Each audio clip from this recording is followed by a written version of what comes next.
Sabe aquela sensação de ouvir uma frase que, mesmo com as palavras certas, parece que tem alguma coisa fora do lugar? Meio desafinada? Pois é, hoje a gente vai desvendar esse mistério e falar sobre correlação verbal. É basicamente a arte de fazer os verbos conversarem entre si para criar frases com uma melodia perfeita. Vamos começar com um teste bem rapidinho. Ouve só essa frase. Sugiro que partíssemos assim que será possível. E aí, alguma coisa sua estranha? Dá para sentir uma certa dissonância, né? É como se cada pedaço da frase estivesse tocando em um ritmo diferente. Sugiro está no presente, partíssimos está lá no passado e será está apontando para o futuro. É essa mistura de tempos que causa essa estranheza toda. E a solução para essa bagunça temporal é justamente a correlação verbal. A ideia é garantir que os verbos falem a mesma língua, digamos assim, criando uma harmonia que deixa a frase super clara e gostosa de ouvir. Para a gente dominar essa arte, o nosso caminho vai ser bem simples. Primeiro, vamos dar um jeito naquela frase desarmônica. Depois, entender de vez o que é correlação verbal e aí ver como ela funciona no presente, no passado e no futuro. Vamos lá. Ok, vamos voltar para a nossa frase problema. Agora, a gente vai ver a mágica da correlação verbal em ação, transformando aquele som estranho em algo harmonioso. Olha só que legal! Aqui estão as duas formas corretas. Na primeira opção, a gente alinha tudo no presente, o que dá a ideia de uma sugestão imediata. Já na segunda, a gente leva tudo para o passado, como se a sugestão tivesse sido feita antes. Nos dois casos, a diferença na clareza e na fluidez é gigante, né? Tá, mas afinal de contas, o que é essa tal de correlação verbal, que tem esse poder todo de arrumar as frases? E como a gente pode usar isso no dia a dia? Pensa na correlação verbal como se fosse uma partitura. Cada verbo é uma nota.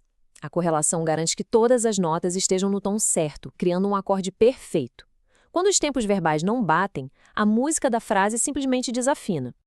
Vamos começar pelo mais comum, o presente, que é o tempo que a gente mais usa. Como é que a gente garante a harmonia quando estamos falando de coisas que acontecem agora? A regra de ouro aqui no presente é a seguinte: a gente combina o indicativo, que fala de certezas, de fatos, com o subjuntivo, que fala de dúvidas, desejos ou possibilidades. Um meio que abre a porta para o outro, sabe? Cria um equilíbrio perfeito. Olha só esse exemplo. É comum é uma afirmação, é um fato, tá no indicativo. E essa certeza toda prepara o terreno para uma possibilidade, que ele fique, que está no subjuntivo. A combinação soa supernatural porque a lógica do tempo foi respeitada. Acontece a mesma coisa aqui. A quem indica uma existência, um fato, portanto, indicativo. E isso permite que a gente levante uma hipótese, diga, no subjuntivo. A estrutura é a mesma, uma certeza que abre espaço para uma incerteza. Ok, presente já está dominado. Agora vamos fazer uma pequena viagem no tempo e explorar como a correlação verbal funciona lá no passado. Aqui as coisas ficam um pouquinho mais complexas, mas são igualmente lógicas. No passado, a gente tem basicamente duas combinações principais. As duas usam o pretérito imperfeito do subjuntivo, que é perfeito para expressar uma condição ou um desejo no passado. Ele se conecta ou com o pretérito perfeito, que é uma ação já concluída, ou com o futuro do pretérito, que indica algo que teria acontecido se uma condição fosse cumprida. Aqui, esperei é uma ação que acabou, ponto, pretérito perfeito. Essa ação gerou uma expectativa, que você chegasse, no pretérito imperfeito do subjuntivo, ou seja, uma ação concluída que dependia de outra para se realizar de fato. Da mesma forma, a decisão do juiz determinou é uma ação que já foi concluída no pretérito perfeito, e isso resultou numa ordem, que os autos fossem sobrestados no pretérito imperfeito do subjuntivo. A correlação deixa essa relação de causa e efeito no passado bem clara. Agora, a gente vê o segundo padrão do passado. Se eu pudesse, no pretérito imperfeito do subjuntivo, crio uma condição hipotética. E isso leva a um resultado que também é hipotético. Eu viria, no futuro do pretérito. É a estrutura perfeita para falar sobre aquilo que poderia ter sido. Bom, já afinamos o presente e o passado. Agora, vamos ajustar os verbos para a gente poder apontar para o futuro com bastante clareza e precisão. No futuro, a lógica é bem direta. A gente combina o futuro do subjuntivo, que expressa uma condição futura, tipo quando eu puder, com o futuro do presente do indicativo, que expressa uma ação que com certeza vai acontecer, tipo eu farei. Aqui, A condição é sempre que eu puder, lá no futuro do subjuntivo, e a consequência certa é virei, no futuro do presente. É tipo uma promessa que só depende de uma condição para se tornar realidade. Esse aqui é um exemplo clássico de condição e consequência no futuro. A condição se arrumar ao quarto, no futuro do subjuntivo, é o que precisa acontecer para que a ação sairá, no futuro do presente, aconteça. Simples e direto. E assim, a gente chega ao final da nossa jornada pela harmonia verbal. Vamos só recapitular os pontos principais para que as frases possam sempre soar como uma bela melodia. Então, é só lembrar desses 3 princípios: a harmonia no presente, as conexões certas no passado e a precisão no futuro.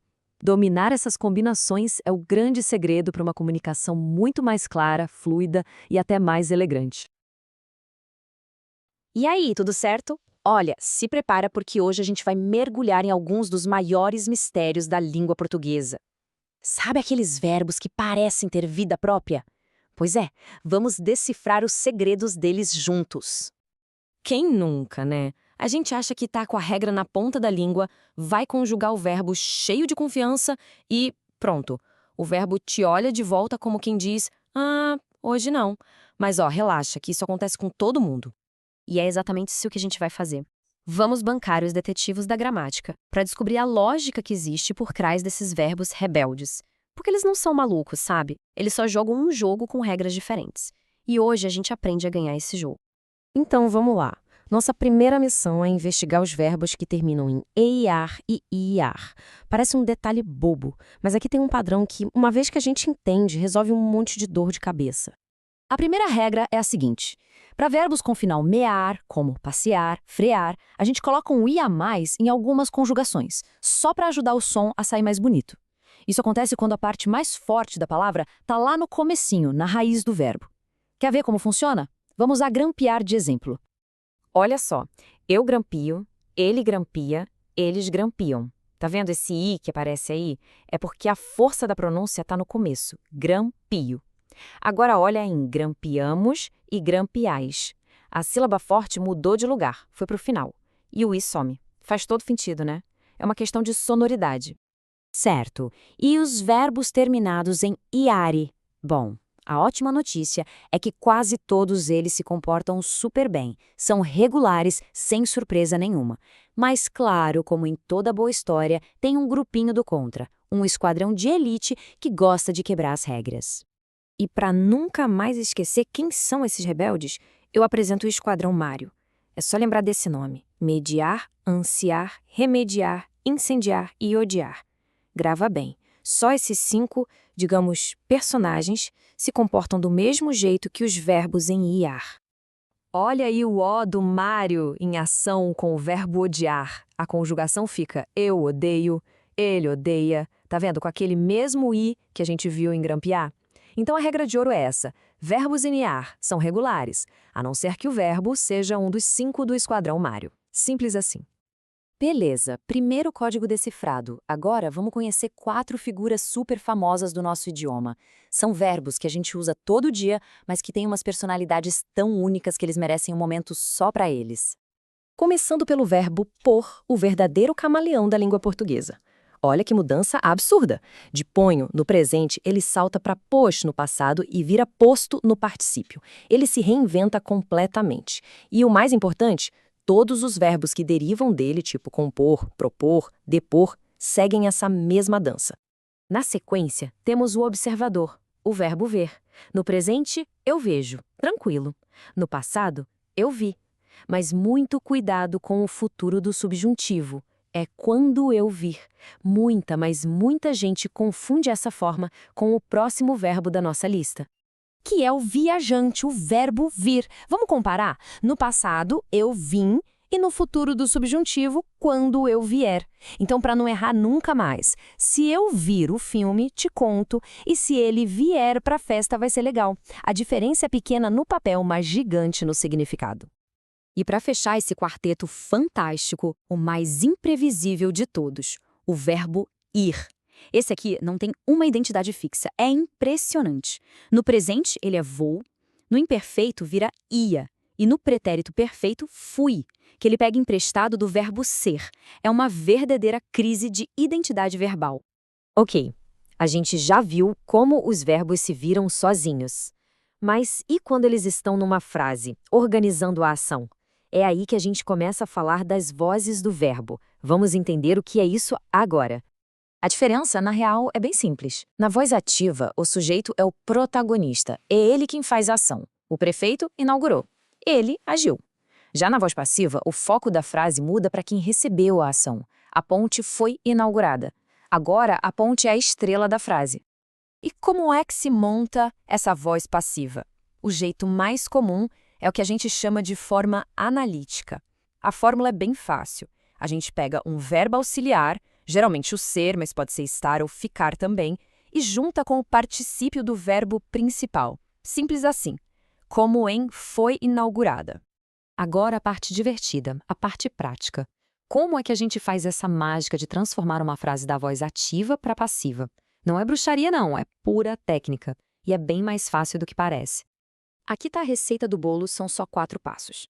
Primeiro, quem estava recebendo a ação na voz ativa agora vira o sujeito, o personagem principal. Segundo, o sujeito antigo vai lá para o final e vira o agente da passiva. Terceiro, a gente coloca o verbo ser conjugado no tempo verbal certinho. E quarto, o verbo principal vai para o particípio. Vamos ver como fica? Vamos pegar uma frase mais complexa para testar. Na voz ativa, os meninos deviam estar jogando futebol. Agora, aplicando a nossa receita. Futebol, que era o complemento, virou o sujeito. Os meninos, que era o sujeito, foi lá para o final da frase. E a locução verbal deviam estar jogando se transforma em devia estar sendo jogado. O sentido da frase é o mesmo, mas a ênfase, o foco mudou totalmente. Bom, estamos chegando na reta final da nossa investigação de hoje. A gente já descobriu padrões, conheceu os personagens mais famosos e até aprendeu a mudar o foco da ação. Mas, no fim das contas, por que tudo isso importa de verdade? Porque dominar essas ferramentas não é só para acertar uma questão de prova. É sobre ter poder sobre a própria comunicação. É saber exatamente onde se quer colocar a luz, o foco da mensagem, em quem fez a ação ou na ação em si. É ter o controle da narrativa na sua mão. E o ponto-chave é exatamente este. Entender como os verbos e as vozes funcionam é o que separa um falante que apenas se comunica de um comunicador que é realmente articulado, que é persuasivo. É a diferença entre só dizer alguma coisa e dizer algo com intenção, com estilo e com precisão.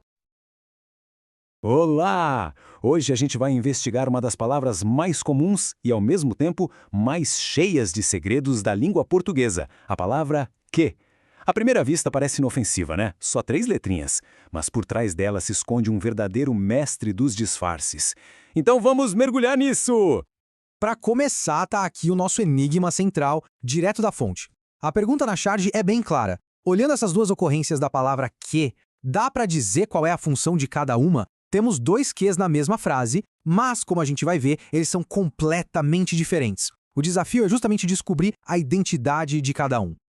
Pensa no que como se ele fosse um camaleão da nossa língua. Dependendo do contexto, da frase onde ele aparece, a função e o significado dele mudam, e mudam muito. Ele pode conectar ideias, pode intensificar alguma coisa, pode até virar um substantivo. É essa capacidade de se transformar que o torna tão interessante e, às vezes, um pouquinho confuso. Mas calma, não precisa se preocupar. Para essa nossa investigação, a gente tem uma ferramenta de detetive infalível, o teste da substituição. A ideia é bem simples, viu? Para descobrir a verdadeira identidade do que, a gente tenta trocar ele por outras palavras.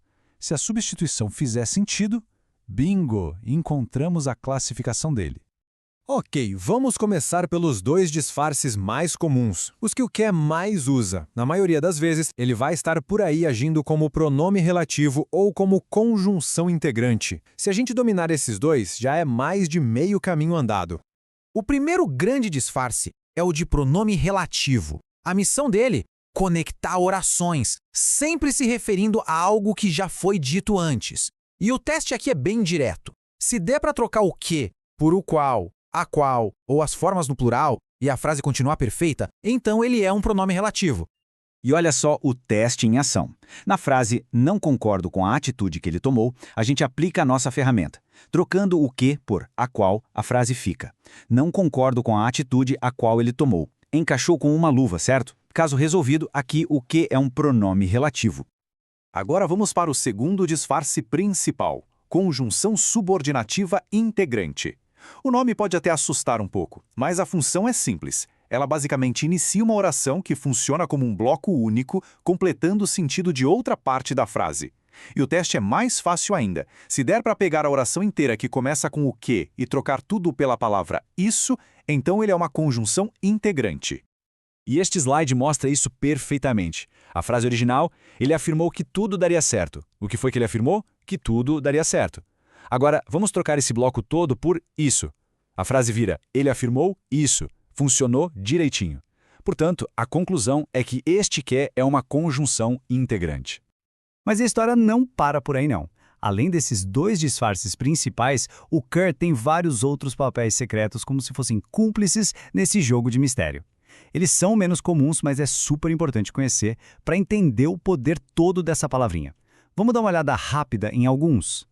Olha só a versatilidade disso. O que pode ser uma partícula expletiva que só serve para dar mais força para a frase, pode virar uma preposição no lugar de de, pode ser um advérbio para dar intensidade, um substantivo com direito a acento e tudo, ou até um pronome interrogativo para fazer perguntas. É impressionante. Vamos focar numa dessas identidades secretas. A partícula expletiva, também chamada de partícula de realce. A principal característica dela é que, bom, ela não é essencial. Ela só tá ali para dar um tchan, sabe? Para dar mais ênfase. E o teste dela é o da remoção. Se der para tirar o que e a frase continuar gramaticalmente correta, com o mesmo sentido básico, então ele é só uma partícula de realce. Olha esse exemplo, é claríssimo. Eu que mereço aumento salarial. A palavra que está aí só para dar mais peso ao eu. Agora vamos tirar. Eu mereço aumento salarial. A frase continua perfeita. A única coisa que se perdeu foi aquela intensidade, aquela ênfase. Isso prova que era só uma partícula expletiva.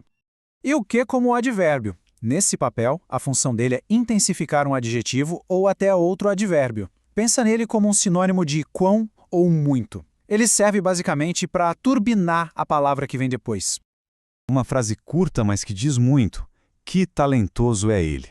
Aqui, o que não está conectando nada, não está começando uma oração, ele está apenas intensificando o adjetivo talentoso. É exatamente a mesma coisa que dizer quão talentoso ele é. Simples assim.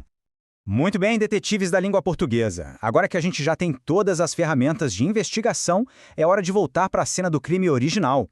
Vamos finalmente resolver aquele enigma da charge e desmascarar os dois Qs de uma vez por todas. Vamos lá, passo a passo, aplicando os testes. No primeiro, que na parte a atitude que ele tomou, o teste do a qual funciona. Então, a conclusão é pronome relativo. No segundo, em afirmou que tudo daria certo, o bloco inteiro pode ser trocado por isso. Conclusão, conjunção integrante. E pronto, caso encerrado. E com isso, chegamos à grande revelação. O que, na verdade, não é misterioso por si só. O segredo não está na palavra, mas em tudo que está ao redor dela. A chave para desvendar as muitas faces do que é sempre olhar para o contexto. Então, da próxima vez que um que aparecer por aí, qual vai ser a primeira pergunta a ser feita para descobrir a verdadeira identidade dele?